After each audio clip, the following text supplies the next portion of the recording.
Hey guys, welcome back to my channel. This is Riley, and I have another gun review for you guys this week. As promised, I think in my last video I said I was going to upload on Wednesday, so I think I am definitely going to stick to that schedule of every Wednesday uploading. So go ahead and just watch out for my videos, and I will be uploading consistently.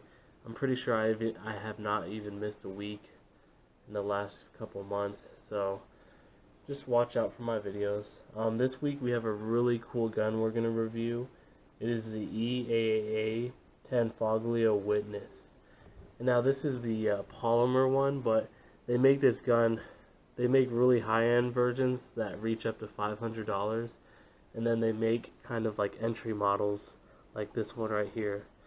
So let's go ahead and safety check this gun to make sure it is totally empty. Sorry, I'm just adjusting my camera. As you can see, nothing in the chamber. We are good to go. Okay. So this is the EAA Tanfoglio Witness, the polymer version, and I hope I'm saying that right. It's a semi-automatic 9mm handgun, and it has a 4.5-inch barrel, which is pretty large barrel. So this is definitely a full-size handgun. And it comes, the only kind of sucky thing about it is it only comes with one 16-round magazine. But you can actually buy these on cheaperthandirt.com for like $30. So I had to buy another one. I bought, I'm pretty sure these are made by Mech-Gar as well, so they're really good magazines. I had to buy another one because I like to have at least 2 magazines per gun. So I have 2 16-round magazines for this gun. Anyways, this is kind of a gun that hasn't received a lot of attention, at least in my opinion. When you look at budget guns, a lot of people think of the Sky CPX2, the Taurus PT-111, and I've reviewed both of those guns. So check those videos out. But not a lot of people think about this Tanfoglio Witness. And I thought it was a good idea to just review this gun because actually this is one of the first guns I bought after the, I think it was actually the third gun I bought after the Canik, after the Taurus TCP, and then I got this gun. I really just liked the look of this gun, and the price was even better. So you can get these around $300 out the door, which is an amazingly good deal. $300. And let's see here. Some places that even have it cheaper. Like I've seen it for. Just check your local stores for. It's called the EAA Tanfoglio Witness Polymer version. So that being said, like this gun has a lot of polymer parts. So if you're not a big fan of having a polymer gun, then this gun might not be for you. But if you don't care, and a lot of good guns are polymer nowadays, then go ahead and this gun is definitely worth checking out. So how does this gun feel in the hand? Sorry, I have to adjust my camera. Well, it feels like a full-size handgun. There's no getting around that. It feels heavy. Not too heavy, obviously, but it feels good. And obviously this gun is made to look like maybe a CZ75 or something. It's kind of like, I guess you could call it a clone. But for $300 or less, this gun it's a good deal, honestly. So it feels really good in the hand. This is probably one of my most accurate handguns that when I go shooting, I can shoot very well with this gun. Very well. It might be due to the 4.5-inch barrel. That definitely could have something to do with the accuracy. But one really cool thing about the design is if you look, the slide actually goes down right here. The slide actually goes down way into here. So the entire center of the weight is lower than, like, say, a Glock or something, where a Glock, the slide sits on top. This the whole slide is down into the gun, into the frame, which I think makes it have less recoil. So this is a 9mm, but it does not have much recoil at all. So it shoots very well. I love it. And I also love the external hammer right there. It's pretty, I like that look. Really cool. So it feels great in the hand. The only downside a lot of people don't like is it does not look, I don't know how to word this, but I guess it doesn't look like a really good gun, if that makes any sense. It looks very polymer-y. That's definitely not a word, but it is a polymer gun, and it looks like a polymer gun, and a lot of people don't like that. But I don't really mind. It looks cool to me, and it shoots really good, so I really don't care. So let's check out the trigger. So if you pull it just like this without it cocked back, it's like a revolver trigger. It takes forever to break. See? Probably like 10 pounds or so. But when the hammer is cocked back, it reduces the trigger pull to maybe 3 to 4 pounds, which is way nicer. And honestly, the majority of the people are going to cock, it's going to be cocked back. So the trigger pull is extremely nice. Like, let's watch that again. Very smooth, very crisp, very easy to, very easy to predict.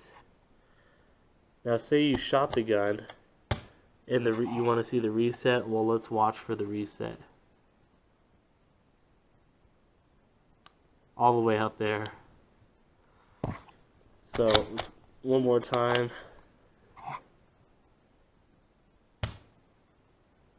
I mean, it's got a great trigger for a $300 gun, honestly. I really do like it. Again, in the looks department, it's not my favorite gun, but I don't think it looks bad like some people say about it. So let's go over a couple more things here. Some features of the gun. It has a safety right here. If you flip this up, then we have a safety. You cannot rack the slide. You cannot pull the trigger when that safety is pushed up. So when the red dot is hidden, you cannot shoot. Okay? It does have a little rail system right here on the bottom. So you can mount a flashlight, a laser, or whatever, which is pretty common in most semi-automatic handguns nowadays. The grip is something I like. I know it's not like a custom grip or whatever. It's just a standard. They probably made these by the thousands, but I think the grip looks pretty cool. It's not like actually sandpaper or whatever grip, but it still helps when you're trying to hold on to it.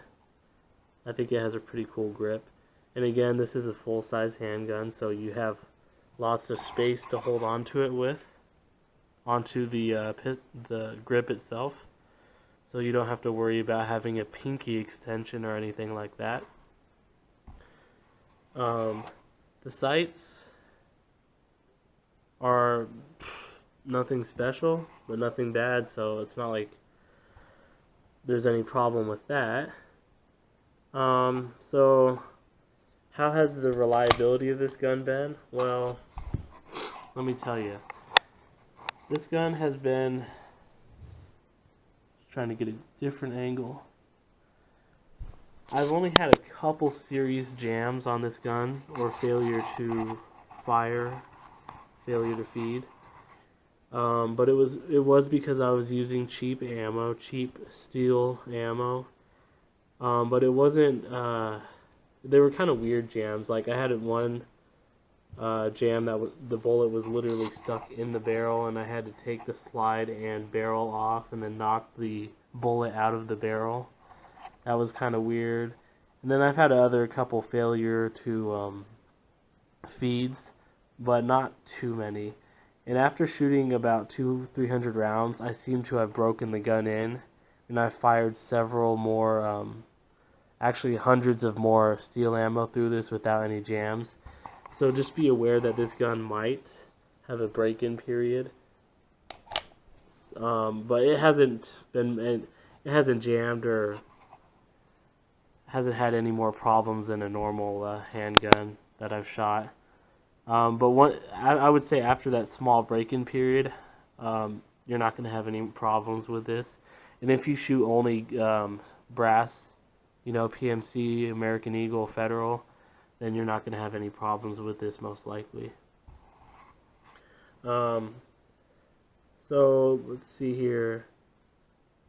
Like I said, $280 to $300, maybe a little more if you're buying somewhere that has high prices, right? So it's definitely a good deal. Let's see.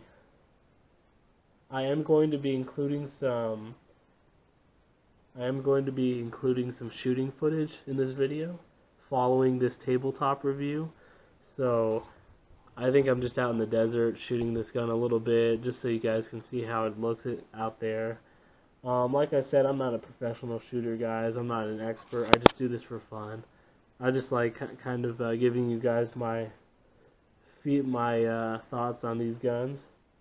So if you're looking for a gun that's reliable, it's pretty durable, and it's just fun to shoot, inexpensive, this might be one of the options that you can consider. I don't know if I would consider this a concealed carry weapon. If you're fine carrying a gun that's almost as big as a 1911, then this should be fine to carry for you. But if you're used to carrying a compact, then this might be kind of like a home defense truck gun or something else. So this is where I'm going to end the tabletop discussion, and let's go ahead and switch over to the shooting in the desert. Okay, thanks. Okay guys, I just wanted to kind of emphasize that it is super important that you go out and train with the firearm that you carry. It's important to train with all the guns that you have, but especially the gun that you carry. It's important to get out there and train with them. And as you can see in this video, I'm not going to be doing anything special or anything fancy. Basically all I did for all these targets that I have out here is I just took some basically hard flooring display boards, almost like a cardboard type thing, and I stapled paper targets to them. So it's nothing fancy, guys. Just find something to shoot and practice with that. You don't have to have steel targets. I don't have any of those yet. And just find something to shoot and get out there and practice different drills. And that's really all that matters, guys. So as you can see in here, I'm just going to go ahead and shoot this target here on the right, switch between the middle target and then the left hand side target. It's important to practice not shooting just the same target over and over again in the same spot. You want to shoot different targets in different locations so you can practice moving back and forth between each target. This is one of the important drills to do, and you can practice different distances. You don't have to shoot. You can shoot closer or farther away. And another important thing to practice, as you can see in the upcoming clip, is you need to move, stop, and shoot. Move, stop, and shoot. Practice that. Because if you ever actually need to use your firearm, most likely you're going to be moving. It's not going to be you're not going to be in the same spot shooting in a real life situation. So you need to practice moving with your firearm safely. Okay? And like I said, it doesn't have to be anything fancy, but just practice some of these drills. And like as you can see here, I'm not doing anything fancy, just shooting two shots on a shot on the right hand side, a shot on the left hand side, a shot on the right hand side. And each time you can maybe go farther away or go closer or try doing it faster. Just change every time you go shooting. Try to get a little better than you were the last time you were shooting. That's the whole point of practicing, is getting better. right? We're not professionals, or at least I'm not a professional, I'm not an expert. I need to get better at shooting, so I'm practicing these different kind of drills and techniques in shooting. And like I mentioned in the tabletop discussion, this pistol shoots very nicely. I barely have any recoil when I'm shooting this gun. It's a dream to shoot, especially at that price point. It's really good. I'm just showing the targets here, and like I said, guys, I'm not the best shot, but I just practice. I do my best, and I try to try to get better every time I go out and go shooting. And by the way, I got these targets off of from T-Rex Arms websites. He's got some awesome targets. So you can go there and check those out if you want to. And in the next clip, I'm just practicing drawing my pistol and doing a couple burst shots. Taking it out, reholstering it, taking it out, shooting. This is for a very close quarters drill. Just taking the pistol out real quick and then shooting it. That's a good drill to practice. And then this last clip, I'm just shooting just a target in the same spot. But like I said, don't make this, what I'm doing right here, your only practice. You want to practice shooting multiple targets. You want to move and shoot. You want to shoot from different positions, which I probably should have shown in the video. You should try shooting from kneeling, laying on the ground, etc. You should just get proficient in all types of shooting and constantly try to become a better shooter. And that's what it's really about, guys. So I hope you have enjoyed this video. Next Wednesday, I have an awesome video again coming out for you guys, so please stay tuned for that. And please consider subscribing to my channel if you haven't already. Okay, I hope you guys have a great week, and I hope you guys have a great day as well. Okay,